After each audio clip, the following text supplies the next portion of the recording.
We think of civilization as something uniquely human. Cities, governments, technology, culture, our inventions, our progress. But imagine for a moment that humanity is not the pinnacle of civilization, but simply one version of it.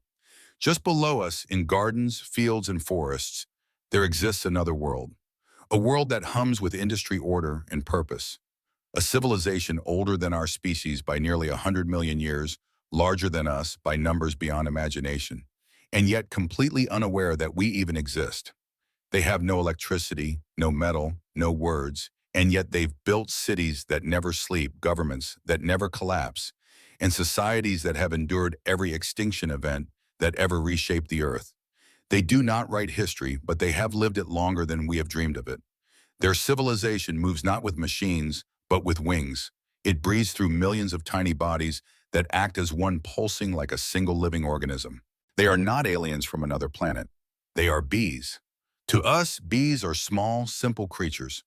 We see them as buzzing dots around flowers, or perhaps as the source of honey in a jar. But beneath that humble surface lies a civilization more structured and efficient than most human cities. If humanity disappeared tomorrow, the earth would continue spinning and perhaps even recover.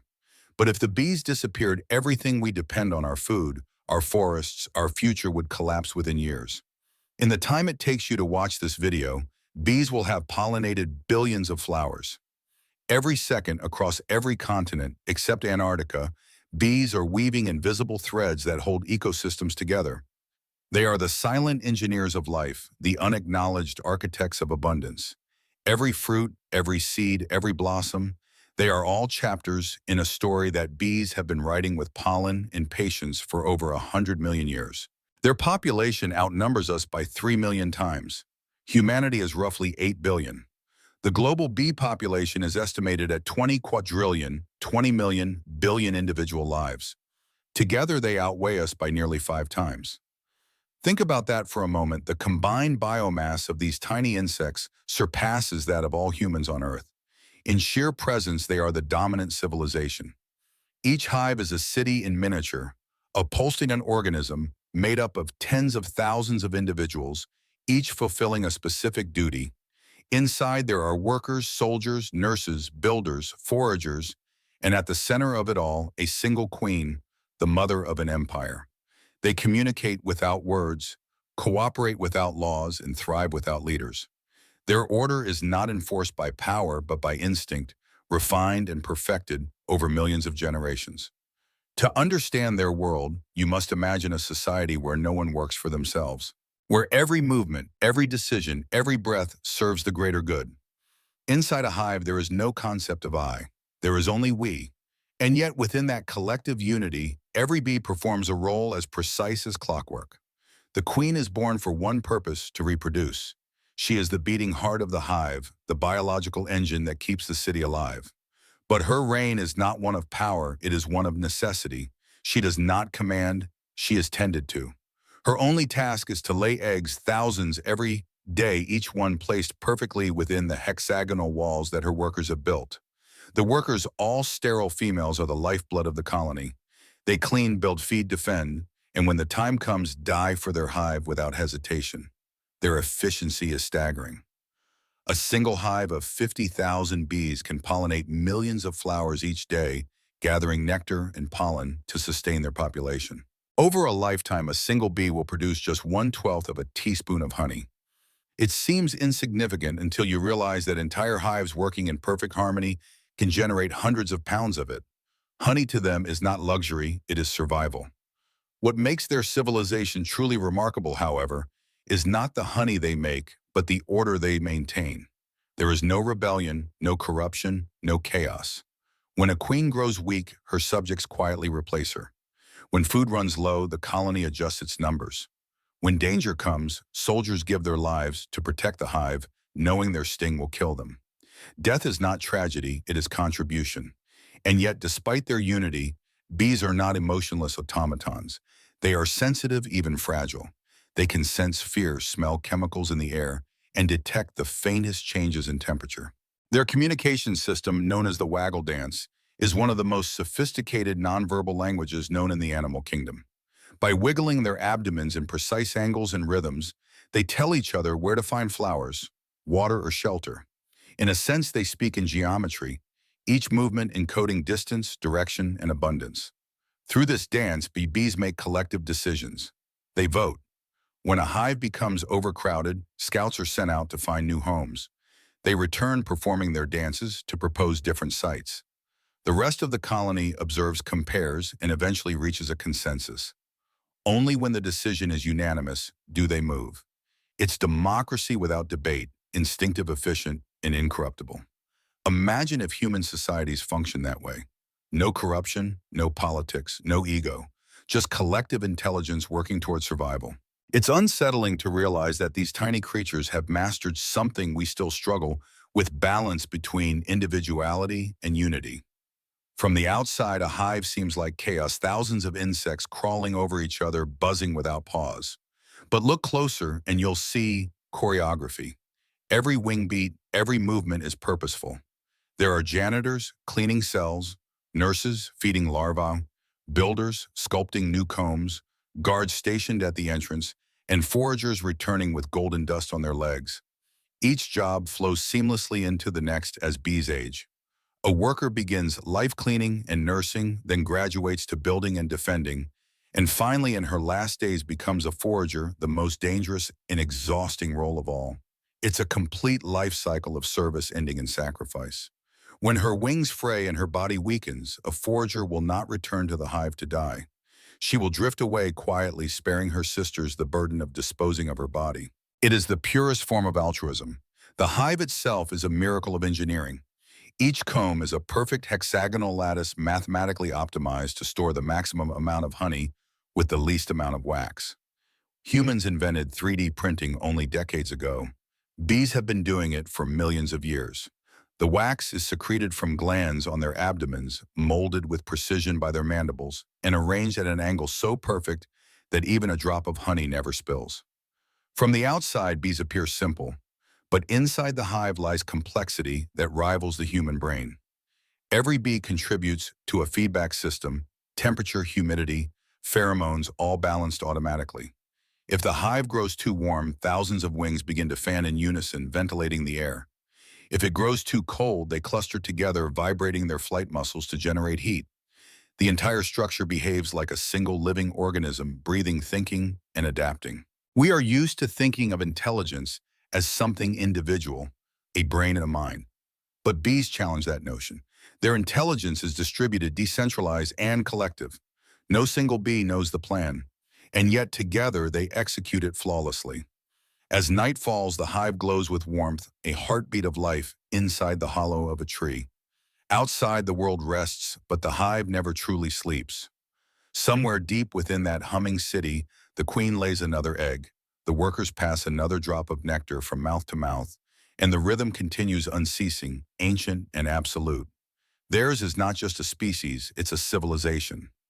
One that predates us, sustains us, and will likely outlast us. We look at them as insects, but perhaps it's time to look again. Perhaps they are something more: a mirror of what we once were and a warning of what we may never become. There are roughly 8 billion humans on Earth. We measure our success in cities' borders and monuments, convinced that we've conquered every corner of the planet. But numbers can be deceiving.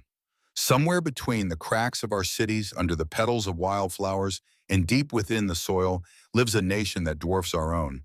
20 quadrillion bees, so many that for every single human, there are nearly 3 million of them.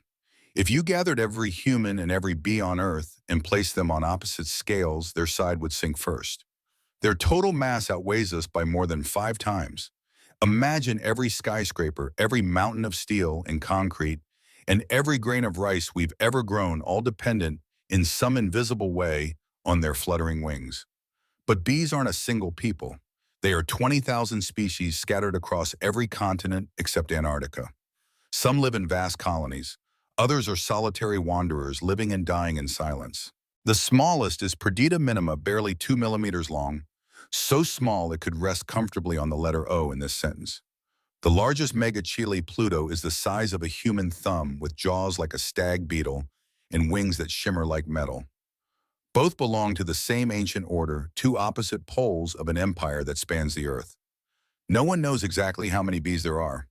Scientists can only estimate comparing them to their evolutionary cousins, the ants. There are about 11,000 known ant species, and their total number hovers around 10 quadrillion individuals.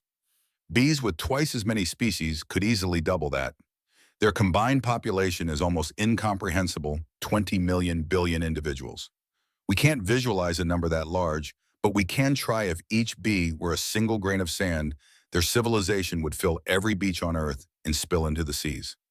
Each hive is a microcosm of this vast empire. Across the world, there are at least 100 million managed hives kept by humans for honey. Each hive holds between 10,000 and 60,000 bees. Even if we take the lowest average, that's over 1 trillion bees under human care alone. But for every domesticated colony, there are wild ones scattered through forests, deserts, and mountains, unrecorded, unseen, and uncounted. It's safe to say that wild bees outnumber those kept by us, doubling or even tripling the total. Humanity has data for everything, stock markets, traffic, weather, but not for the creatures that sustain our existence. Their distribution is global, yet precise. Bees appear wherever there are flowers, wherever the promise of nectar draws them. From Arctic tundras that briefly bloom in summer to equatorial jungles dripping with humidity, bees have adapted to nearly every environment on the planet. They are the most tireless pollinators in existence, performing the quiet labor that keeps ecosystems alive. Each day across the globe, bees pollinate more than 1 trillion blossoms. That's a number with 12 zeros. Every fruit you've ever eaten, every seed that's ever sprouted, every forest that's ever grown, owes its life to their unseen work. We often forget that nearly 90% of wild plants rely on pollinators, and bees are the champions of that league. 75% of the world's crops, everything from apples to almonds, from coffee to cotton, depend on them.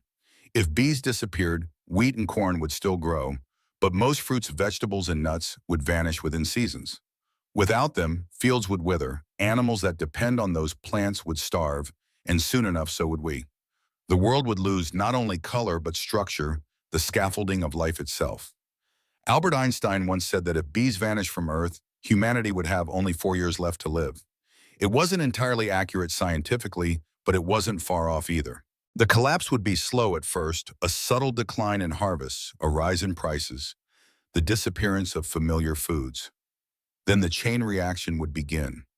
Livestock would struggle, wild animals would lose their habitats, forests would fail to regenerate. Humanity would survive, but in a world stripped bare of diversity, beauty, and balance. For millions of years, bees have maintained this balance without interference long before the first humans shaped stone into a tool. They are in every sense the gardeners of the planet, and yet despite their monumental role, they live lives that appear fleeting and fragile. Each worker bee survives for just a few weeks during the active season. Generations are born and die in the span of a single summer.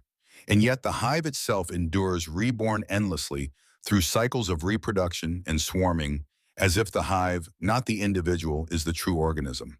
To grasp their scale is to confront a paradox. Individually, a bee weighs barely 1/10 of a gram, but multiplied by trillions, their collective mass exceeds 2 billion tons. It's as if the planet itself hums with their weight, a living mantle of motion that covers nearly every biome. From the deserts of Africa to the cherry blossoms of Japan, from the lavender fields of France to the orchards of California, bees operate with unbroken precision. Their wings beat 200 times per second, each stroke generating the faintest electric charge that allows pollen to cling to their bodies. Even physics bends to their purpose. Each flight, each landing, each microscopic dusting of pollen is an act of connection. A single bee may visit up to 7,000 flowers a day.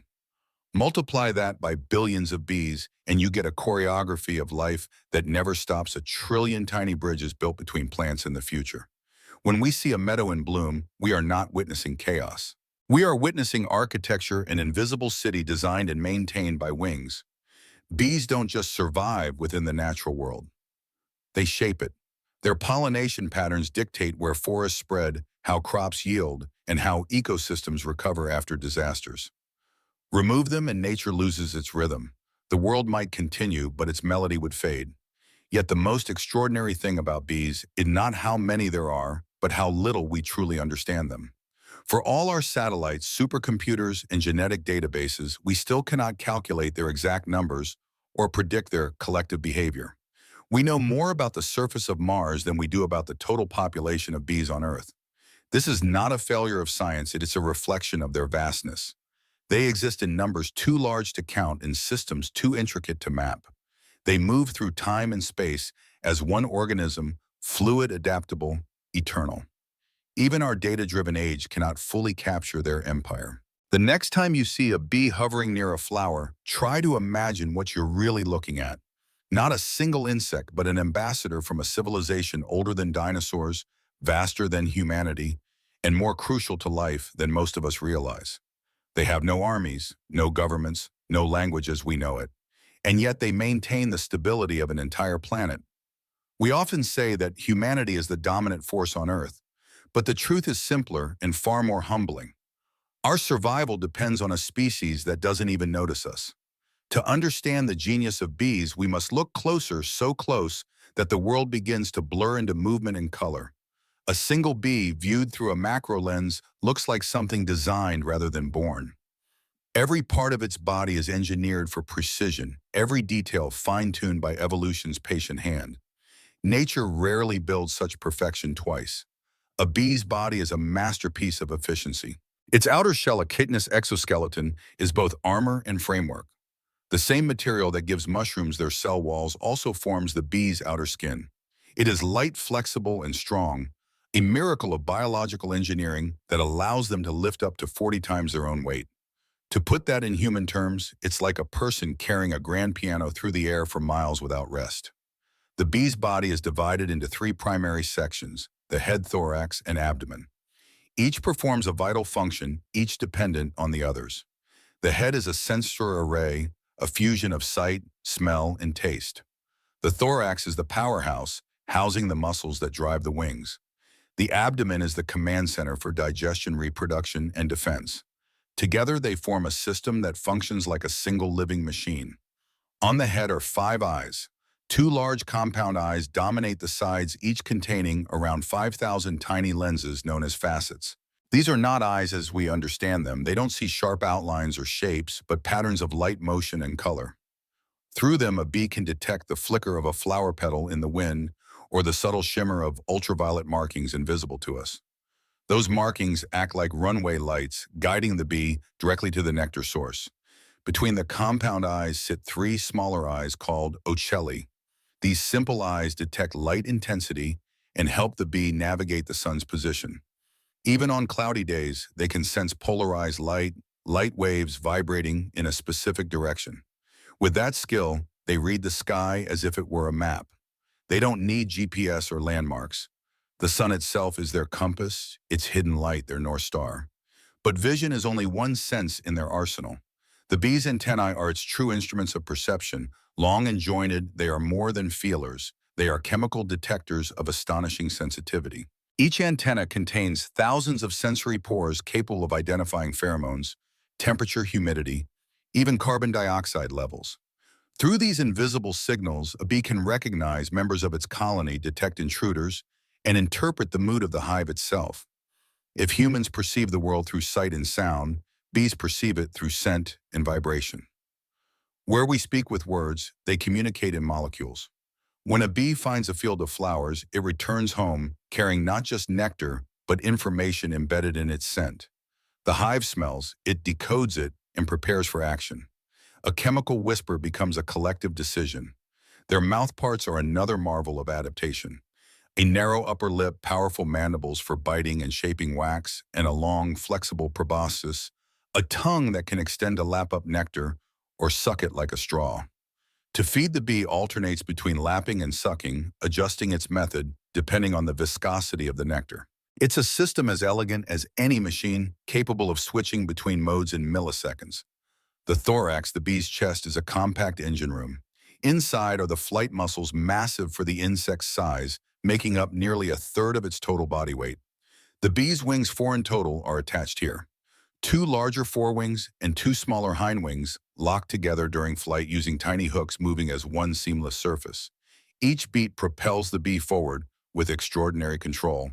At maximum speed, a bee can reach up to 20 miles per hour while carrying loads of nectar and pollen, beating its wings about 200 times per second.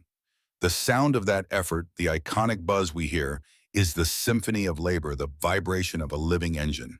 The bee's legs are no less remarkable. Each pair has evolved for a different purpose.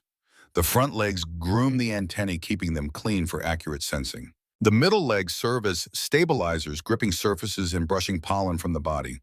The hind legs are equipped with tiny baskets called corbiculae, concave spaces fringed with stiff hairs, where the bee stores compacted balls of pollen.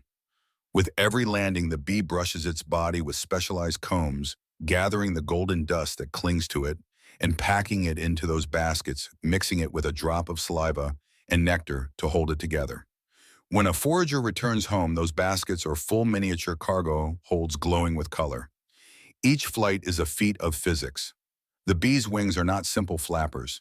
They operate on a complex figure-8 motion that creates vortices of air, generating lift far greater than the wing size should allow. For decades, scientists claim bees defied the laws of aerodynamics. The truth is even more fascinating. They don't defy the laws, they use them differently. Their wings flex, twist, and shift, with each beat altering airflow in ways engineers only recently began to understand. In the microscopic turbulence of their flight lies a secret to efficiency no machine has yet matched. Inside the abdomen lies a different kind of machinery. Here are the organs that digest nectar into honey, filter toxins, and power the bee's energy demands. Here, too, are the glands that produce wax and the venom sacs connected to the stinger. A worker bee's stinger is a double-edged weapon. It's barbed, designed to penetrate the skin of mammals and stay lodged. When the bee stings, it cannot pull free. The stinger tears from its body, leaving behind a venom sac that continues to pump even after the bee has flown, or rather fallen away. It is a fatal act of defense, a programmed sacrifice. Yet not all bees are armed. Drones, the males, lack stingers altogether. Their purpose is singular: to mate with the queen. When they succeed, their reproductive organ explodes during mating, and they die instantly. It's an act as brutal as it is efficient, and within that brutality lies the perfection of nature's design. Even the way bees breathe defies human expectation. They have no lungs.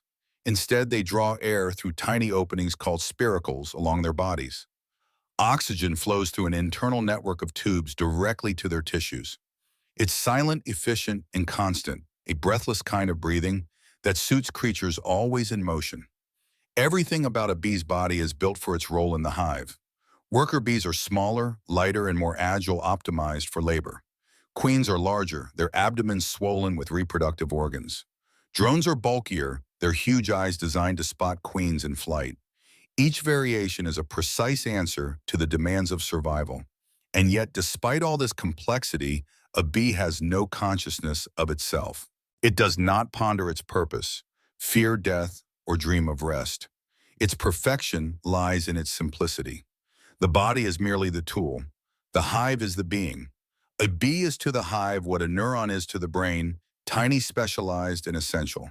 Alone, it means nothing. Together, they form thought, motion, and will. The hive senses through them, breathes through them, moves through them. When thousands of bees fan their wings to cool the hive, they act as one lung.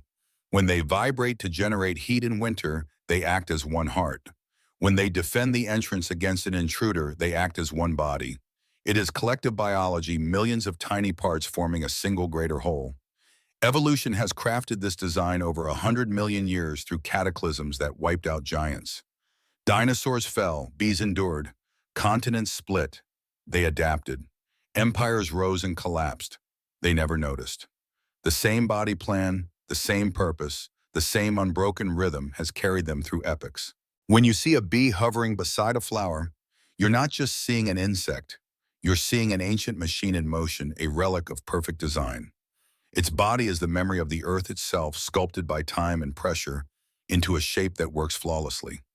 Every detail, from its microscopic hairs that collect pollen through static electricity to the hooks that join its wings, is the result of millions of tiny successes written into its genes. Humans build machines that break down. Bees build machines that repair themselves, reproduce themselves, and die only to feed the next generation. It is a system with no waste, no excess, no flaw. And perhaps that is what makes it so haunting. We spend lifetimes trying to create order, harmony, and meaning. They were born with it. They live within it. The mechanics of their bodies are not separate from the philosophy of their existence. They are one and the same. The hive is not just a structure, it's a society. Within its waxen walls beats the rhythm of a civilization so intricate, so disciplined, that it puts most human systems to shame. There are no written laws, no police, no kings, yet order reigns. Chaos never wins. Every action serves a higher function, and every life, no matter how short, has purpose. At the center of this world lives the queen. She is not a ruler in the human sense. She does not command or punish. Her authority is biological, not political. The colony is her creation, her bloodline. From her single body springs an entire nation. A healthy queen can lay up to 2,000 eggs a day, more than her own body weight. She never stops. Day and night she moves methodically through the hive, lowering her abdomen into the polished cells prepared by her workers, releasing one gleaming white egg after another. She is both the mother and the heart of the colony. Without her, the hive withers and dies. But her power is conditional. If she grows weak, if her scent fades, the workers will quietly begin the process of replacement. They build special chambers larger than normal brood cells and feed the larvae inside an exclusive diet royal jelly. This rich, milky substance transforms an ordinary larva into a potential queen. Within days, new monarchs are born, but only one will survive. The first to emerge kills her rivals while they are still sealed in their chambers. She stings through the wax, silencing her sisters before they ever take a breath. It's a brutal ritual, yet entirely natural. The hive cannot serve two queens. And so through violence and inevitability, order is preserved. Three castes make up this civilization: the queen, the workers, and the drones. The workers are all sterile females: the workforce, the architects, the soldiers, the caretakers. They live for the hive, not themselves. Their lives are short, about 6 weeks in summer, but within that time they cycle through an entire career. A newly emerged bee begins her life as a cleaner. Her first task is to tidy the cell she was born in, preparing it for the next egg. Within a few days, she becomes a nurse feeding larvae with mixtures of honey, pollen, and royal jelly. She works tirelessly, caring for the next generation with precision and tenderness. As her glands mature, she produces wax and becomes a builder, secreting tiny flakes from her abdomen and molding them into perfect hexagons. Later, she may become a guard at the hive's entrance, inspecting all who enter by scent. Only in the final stage of her life does she become a forager, the most dangerous and essential job of all. The foragers are the face of the hive, the ones we see darting among flowers. Each day they fly miles to collect nectar and pollen, mapping the world with memory and sunlight. They endure rain predators, exhaustion. Many never return. Their wings wear thin, their bodies fray, and when the end comes, they fly away to die alone. In doing so, they spare the hive the work of disposing of them. It is death with dignity, sacrifice as service. The drones, meanwhile, live a different life. They are the males of the colony, the sons of the queen, and their existence has one purpose: reproduction. They do no work, gather no food, and possess no sting. During the mating season, they fly out in groups to congregation areas where virgin queens from other hives take to the air. The competition is fierce. Hundreds chase a single queen, but only a few will catch her. Those who do meet a violent end. In the act of mating, the drone's abdomen ruptures. His internal organs tear away, and he falls to the ground dead. The queen flies on, carrying his genetic legacy within her for the rest of her life. It is a system both efficient and merciless. When the warm months fade and nectar grows scarce, the drones become a burden. The workers stop feeding them, bite their wings, and drag them from the hive. They die at the doorstep, starved and shivering. There is no sentiment, no cruelty, only necessity. Survival demands sacrifice, and the hive obeys without hesitation. Yet for all its discipline, the hive is not without compassion in its own alien way. When a bee returns injured, others clean her wounds. When larvae are sick, nurses remove them gently to protect the healthy. When the hive is threatened, thousands rise to defend it, forming a living wall of fury.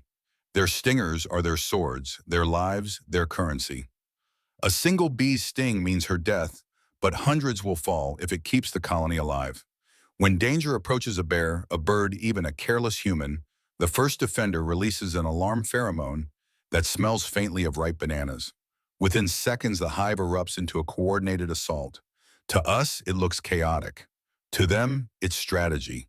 Each sting marks the target with scent guiding the next wave. Even as one bee dies, her sacrifice signals another to take her place. It's not war, it's self-defense written into their DNA. Inside, the hive communication is constant. The famous waggle dance remains their most elegant invention. A returning forager performs it on the vertical surface of the comb, waggling her abdomen while moving in a figure-8 pattern. The angle of her dance relative to gravity shows the direction of the flowers in relation to the sun. The length of her waggle indicates distance. Other bees watch, interpret, and then fly out in the exact direction. It is a language of angles, a geometry of survival. Sometimes multiple foragers return with news of different flower patches. The hive must choose. They debate not with words but with dances, each dancer trying to recruit more followers. Over time, consensus emerges. The most vigorous dance wins. It is democracy in motion, voting through vibration. No bee knows she is part of an election, yet the hive decides as one. Temperature, humidity, even oxygen levels are controlled collectively. In summer, when the hive overheats, thousands fan their wings in unison to cool it down. In winter, they cluster tightly, vibrating their flight muscles to generate warmth, keeping the queen and brood alive in the frozen dark. Every wing beat, every movement is synchronized without command. A human city would collapse under such pressure. Our systems depend on leaders, on instructions, on enforcement. The hive depends only on instinct and cooperation. It is a system with no waste, no rebellion, no greed. Each bee is born into duty, lives it, and dies for it without question. And yet, despite its efficiency, the hive is fragile. A single disruption, a failed queen, a loss of foragers, a disease can collapse the whole structure. But when it functions, it's a miracle of balance. Every bee's death feeds the colony's life. Every act of service strengthens the whole. The hive is not a machine, it's an organism made of thousands of hearts. It has intelligence not in any single bee, but in the space between them. It is what scientists call swarm logic, what poets might call harmony.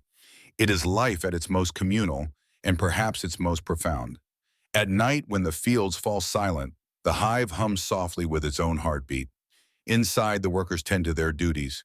The queen rests surrounded by her attendants, and the scent of honey fills the air like a memory of summer. Outside, the stars burn cold. The world sleeps, but the hive dreams in motion, its pulse steady, its purpose eternal. For millions of years, this order has endured. Empires rise and fall, forests burn and regrow, climates shift, and still the hive persists. Not because it is immortal, but because it is adaptable.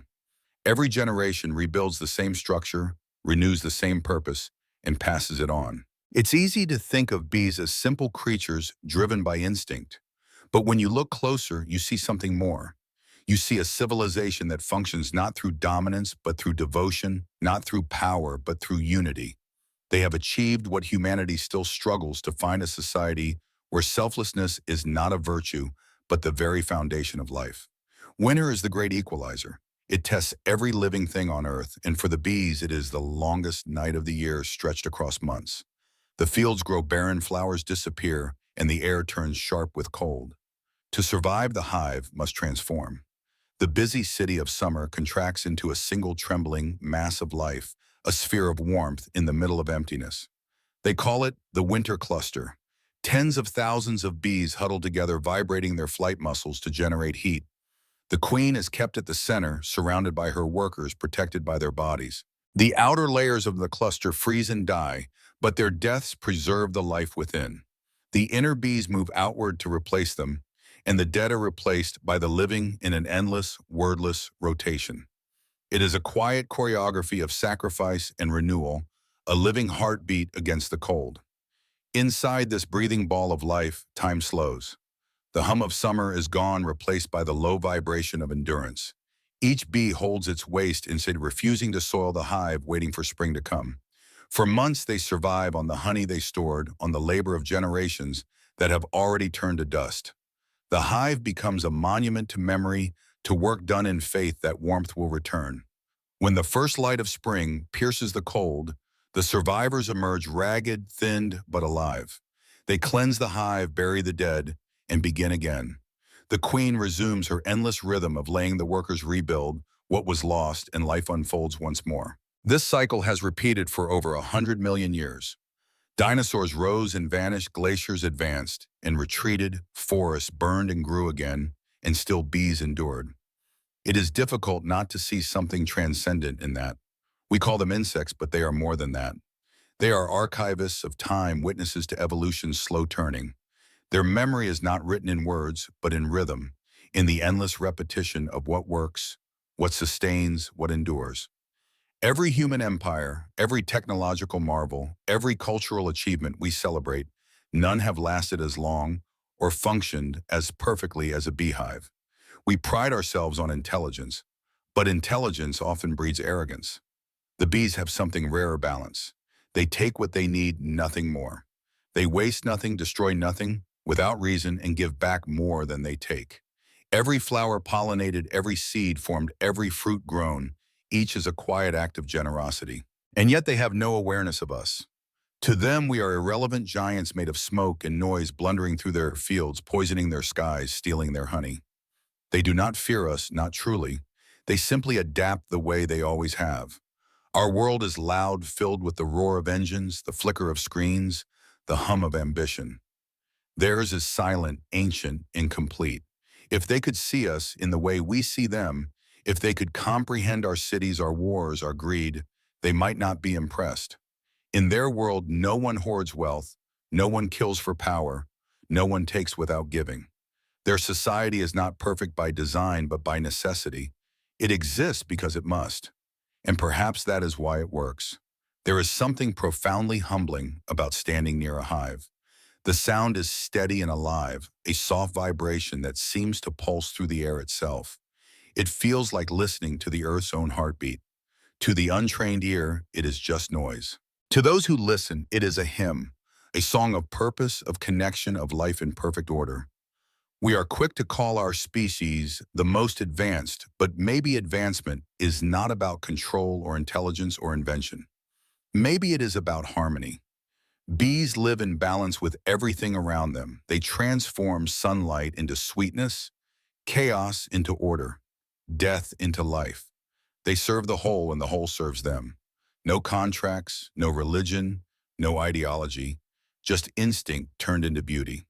If civilization means the ability to sustain life, to create art from necessity, and to leave the world richer than you found it, then bees are the greatest civilization this planet has ever known. And yet we endanger them. Pesticides, deforestation, and climate change tear through their world like invisible storms. Entire colonies collapse overnight. Fields once alive with their hum now lie silent. It is not just their extinction we risk, it is our own. The web that holds us all together is finer than we think, and they are the ones who weave it. In a way, they are mirrors of us, not in form but in destiny. Their civilization depends on cooperation. Ours depends on the same. When unity falters, collapse follows. When greed overtakes purpose, ruin spreads. Bees remind us that survival is not a matter of dominance, but of connection. There's an old saying among beekeepers, the health of the hive is the health of the world. It's not poetic exaggeration, it's truth. Every flower that blooms, every fruit that ripens, every forest that breathes owes something to their labor. The hum of the hive is the sound of the planet functioning as it should. If we disappear, the earth will heal. If they disappear, it will starve. On warm evenings when the light fades and the air grows still, you can sometimes hear it, a faint collective murmur drifting from the fields, from hollow trees, from unseen corners of the world. It is the sound of continuity of life older than memory.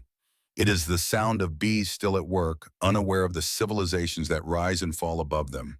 They don't need to know us. They don't need our admiration or understanding. They will continue as long as the sun rises and flowers open. Their world will end only when the earth itself grows silent. And when that day comes, when the last hive ceases to hum and the last worker falls still, perhaps the planet will pause just for a moment, as if mourning the end of its oldest, purest civilization. We like to think we are the stewards of nature, But maybe all along we have simply been living next door to the true keepers of life. If this journey made you see the world a little differently, if it reminded you that life's greatest stories aren't written in books, but whispered in the grass and sung by wings, then don't let it end here. There are still countless civilizations hidden beneath our feet, mysteries waiting just beyond what we notice. From the smallest creature to the vastest wilderness, every corner of this planet has a tale worth telling. Join us as we keep exploring them. Subscribe to the Wanderer's Saga and become part of the journey. Because the more we understand this world, the more reasons we find to protect it. The story continues out there in the hum of the wild.